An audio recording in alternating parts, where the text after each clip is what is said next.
Érasme de Rotterdam naît à Rotterdam en 1469. Dès ses 14 ans, il est orphelin et part pour Paris faire ses études.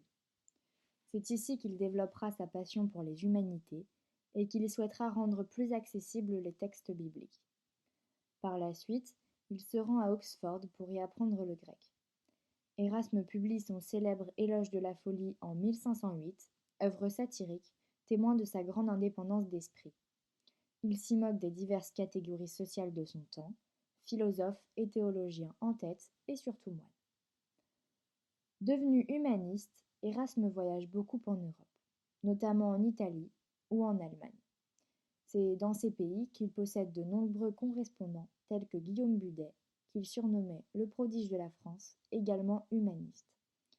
Il entretient aussi une relation avec Martin Luther, riche mais tumultueuse.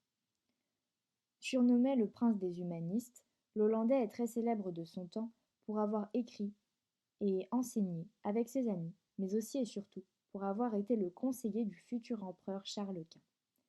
Érasme est aussi très connu pour ses connaissances en antiquité. Ainsi, il a traduit un grand nombre de livres antiques grecs et les conseille même à d'autres humanistes. En 1516, il devient également célèbre pour sa retraduction du Nouveau Testament d'après l'original grec. En effet, il le corrige et en donne une version plus exacte qui deviendra le texte de référence pour les humanistes et les réformateurs. L'Hollandais de Rotterdam était l'un des précurseurs du mouvement de la Renaissance, connu pour sa conviction en une Europe unie. Il considère l'homme comme un être de culture.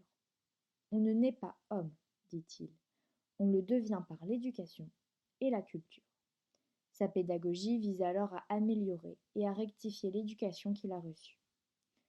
Aussi, le programme Erasmus, programme d'échange d'étudiants et d'enseignants, aujourd'hui très célèbre et utilisé par de nombreux élèves, est basé sur le nom du moine humaniste et théologien néerlandais Érasme, prouvant une nouvelle fois sa renommée. Érasme est donc surnommé le prince des humanistes pour ses nombreuses actions, comme ses traductions et ses écrits, pour ses idées ou ses contacts, parfois prestigieux, comme avec le roi de France François Ier, qui lui porte une grande affection. Érasme de Rotterdam meurt finalement en Suisse en 1536 d'une maladie, la dysenterie. Il est alors âgé de 67 ans.